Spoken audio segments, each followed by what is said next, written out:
کیونکہ اس ایک چیز سے واضح ہوتا ہے کہ زرداری صاحب کی سیاست جو ہے اس میں اپنی ذات اور اپنے خاندان کے لیے ایک الگ معیار ہے اور سندھ کے اور پاکستان کے عوام کے لیے ایک دوسرا معیار ہے۔ وہ خود اپنی گھر کی تقریب کے اندر تو باقاعدہ کارڈ کے اوپر چھپاتے ہیں کہ صرف اتنے سے زیادہ لوگ نہیں ہوں گے، جو بھی آئے گا پہلے کرونا کا ٹیسٹ کرائے گا، اگر ٹیسٹ منفی آئے گا تو پھر آ کے شرکت کر سکتا ہے۔ لیکن وہی لیڈرشپ عوام کو کہتی ہے کہ بڑے بڑے جلسوں کے آؤ، ہزاروں کے جلسوں کے اندر آؤ، اور کرونا سے کچھ نہیں ہوتا، کیونکہ ان کے لیے اپنی ذات اہم ہے، ان کے لیے اپنی دولت اہم ہے، ان کے لیے عوام کی نہ جان اہم ہے نہ ان کا روزگار اہم ہے۔ اور یہی وجہ ہے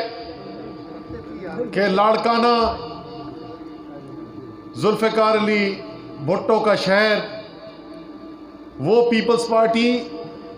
جو 4 دفعہ وفاق میں حکومت رکھ چکی ہے، وہ پیپلز پارٹی جو 6 دفعہ صوبے میں حکومت بنا چکی ہے، اس کے لیڈر کا شہر، اور کوئی بھی اگر اس شہر کے اندر آ کر دیکھے، یہاں کی سڑکوں کو دیکھے، یہاں کے پانی کے نظام، یہاں کے سیوریج کے نظام، یہاں کے تعلیم کے نظام، صحت کے نظام کو دیکھے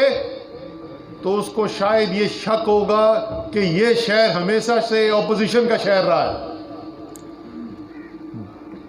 ایک سالانہ ترقیاتی کاموں کی کتاب نکلتی ہے ADP، اگر وہ آپ اٹھا کر دیکھیں اور اس میں لاڑکانہ کے لیے ترقیاتی کاموں کے لیے جو پیسے رکھے ہوئے ہیں وہ ان کو دیکھیں، اور اس کے بعد زمین پر آ کر لاڑکانہ کے اندر ان ترقیاتی کاموں کو ڈھونڈنے نکلیں تو آپ کو وہ نظر نہیں آتے۔ سوئٹزرلینڈ کے بینکوں میں نظر آتا ہے، نہیں نظر آتا تو سندھ کے عوام کی بہتری کے لیے استعمال ہوتا ہوا نظر نہیں آتا۔ مجھے ہدایات ہے وزیر اعظم کی، کیونکہ ان کا جو مشن ہے اور ان کا جو نصب العین ہے، اور یہ میں نے تربت میں بھی بات کی تھی کہ یہ نصب العین سے بھی آگے ہے، یہ ان کے ایک ایمان کا عقیدہ ہے کہ ایک وزیر اعظم کی حیثیت سے، ایک حکومت کے حیثیت سے یہ ان کی ذمہ داری ہے، اور ہماری سب کی حکومت کے اندر یہ ذمہ داری ہے کہ جو ملک کے اندر سب سے زیادہ غریب لوگ ہیں، جو سب سے زیادہ کمزور طبقہ ہے، اس کی بہتری کے لیے، اس کی فلاح کے لیے، اور جو سب سے زیادہ پسماندہ علاقے ہیں ان کی ترقی کے لیے کام کیا جائے۔ جو 6 لوگوں کے ساتھ جس نے اپنے سفر کا آغاز کیا تھا، جس کو یہ سارے جو بڑے بڑے پاکستان کے لیڈر ہیں یہ کہتے تھے یہ تو ٹانگا پارٹی چلاتا ہے، آج اس عمران خان کے سامنے ان کی ٹانگیں ایسے کانپ رہی ہیں کہ آصف زرداری اور بلاول اور خورشید شاہ اور یہ سب مل کے کہتے ہیں ہم اکیلے عمران خان کا مقابلہ نہیں کر سکتے۔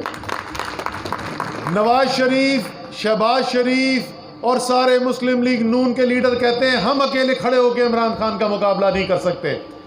اسفندیار ولی کو ساتھ میں لایا، مولانا فضل الرحمان کو ساتھ میں لایا، محمود اچکزئی کو ساتھ میں لایا، آفتاب شیرپاؤ کو ساتھ میں لایا۔ یہ سب مل کر کیا کوشش کر رہے ہیں کہ ایک اکیلے عمران خان کے سامنے کھڑا ہو کے مقابلہ کر لیں۔ تو خوف کس بات کا؟ اس وقت تو خوف زدہ یہ لوگ ہیں، اور عمران خان کے پاس طاقت آ کہاں سے رہی ہے؟ عمران خان کے پاس تو نہ ٹینک ہے، نہ ہتھیار ہے، نہ بندوقیں ہیں، تو طاقتور اتنا ہو کیسے گیا؟ یہ سارے اتنے بڑے بڑے جو دھڑیل ہیں،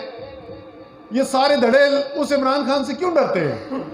2 طاقت ہے عمران خان کے پاس، ایک سے اس پر یقین رکھتا ہے، اور دوسرا اس کی طاقت پاکستان کے عوام ہے، اور یہ جو سب گھبرا کے ساری پارٹیاں اکٹھی ہوئی اور انر صاحب کے جو ووٹر ہیں ان کو بھی پتہ چلے کہ عمران خان جو ہے وہ ان کے بارے میں بھی سوچ رہے ہیں۔ بہت ساری چیزیں جن کا آپ ذکر کریں گے وہ قانون کے طور پر آئین کے مطابق خصوصی طور پہ 18ویں ترمیم کے بعد صوبائی حکومت کی ذمہ داری ہے، لیکن عمران خان کا ماننا یہ ہے کہ قانون ایک اور بات ہے، لیکن چاہے آئین کے مطابق ذمہ داری کسی کی ہو، ہر پاکستانی برابر کا حق رکھتا ہے، اور اگر صوبہ نہیں کر رہا تو ہم اپنی قانونی ذمہ داری سے آگے بڑھ کر وہ کام بھی کریں گے جو صوبے کی ذمہ داری ہے، انشاءاللہ تعالیٰ وہ بھی آپ دیکھیں گے۔ اونر صاحب، آپ کے ساتھ مل کے اور خصوصی طور پہ اسی لیے میں یہاں پر آیا ہوں کہ جیسے اپنے علاقے کے بارے میں ترقیاتی ترجیحات کا آپ کو علم ہے، ویسا مجھے اسلام آباد میں بیٹھ کر نہیں ہو سکتا، اس لیے ہم آپ سے سیکھنے کے لیے آئے ہیں، کیونکہ ہمیں پتہ ہے کہ آپ اپنی عوام کے ساتھ جڑے ہوئے ہیں، جو ان کی ضروریات ہے ان کا آپ کو پتہ ہے۔ اس خوف جو زرداری نے قائم کیا ہوا ہے کہ وہ آپ کو دبا لینے سکتا ہے، یہی خوف کا بت الطاف حسین نے بھی قائم کیا ہوا تھا۔ اس خوف کے بت کو توڑنا ہے۔ جب آپ خوف کے بت کو توڑ دیں گے آپ آزاد ہو جائیں گے، اور جب آپ آزاد ہو جائیں گے تو آپ کو آپ کا حق ملے گا، وہ ملے گا جو آپ چاہتے ہیں، اس سے کہ اس وقت لوگ جو ہے وہ آپ کو محکوم کر کے اپنی جیبیں بھر رہے ہیں۔ آپ کو اپنی آواز بلند کرنی ہے، آپ کو یہ سمجھنا ہے بھٹو ہے۔ آج یہ لوگ وہ پاکستان پیپلز پارٹی کی نمائندگی نہیں کرتے جو شہید ذوالفقار علی بھٹو کی۔ اب وقت آ گیا ہے کہ آپ لوگوں کو کھڑا ہونا ہے۔ انور صاحب، یہ چھوٹی چھوٹی چیزیں نہیں، عوام کو کھڑے ہو کے اس بات کا ان حکمرانوں سے حساب لینا ہے اور آئندہ کے حکمرانوں سے حساب لینا ہے کہ ٹیکس کا پیسہ عوام پہ خرچ ہونا چاہیے، کسی کی جیب میں نہیں جانا چاہیے۔ میرا دل آپ کے ساتھ دھڑکتا ہے جب میں بچوں کے اسکول جاتا ہوں اور وہاں کے اساتذہ کو پڑھانا نہیں آتا۔ میں جب ہسپتال جاتا ہوں تو وہاں کتے کے کاٹے کی دوائی نہیں ملتی۔ وہاں جاتا ہوں، ابھی میں گمبٹ پہ رکا، گندگی کا عالم، ایک لیور ٹرانسپلانٹ انسٹیٹیوٹ میں، اس کی تصویریں ابھی میڈیا پہ آ جائیں گی۔ شرم آتی ہے۔ آج ہی اسد عمر صاحب نے کہا کہ کتنا بڑا ظلم ہے کہ سکر دریائے سندھ جو پاکستان کا سب سے بڑا دریا ہے اس کے ساتھ ہے، لیکن وہاں صاف پینے کا پانی نہیں۔ کیونکہ ہماری آج پہلی ملاقات ہے تبھی میں آپ کو یہ بتا رہا ہوں، لیکن مجھے بتانا نہیں چاہیے۔ 2018 کی الیکشن میں میں نے الیکشن کانٹیسٹ کیا، یہی میرے غریب جو 50-60 لوگ دوست بیٹھے ہوئے ہیں، ایسے ہزاروں لوگ ہوتے جب آپ مجھے اجازت صرف دیتے کہ آپ لوگ یہ بڑا پروگرام رکھیں۔ 2018 کے الیکشن میں میں نے 69,150,000 ووٹ لیا، وہ بھی جی ڈی اے کے پلیٹ فارم پہ،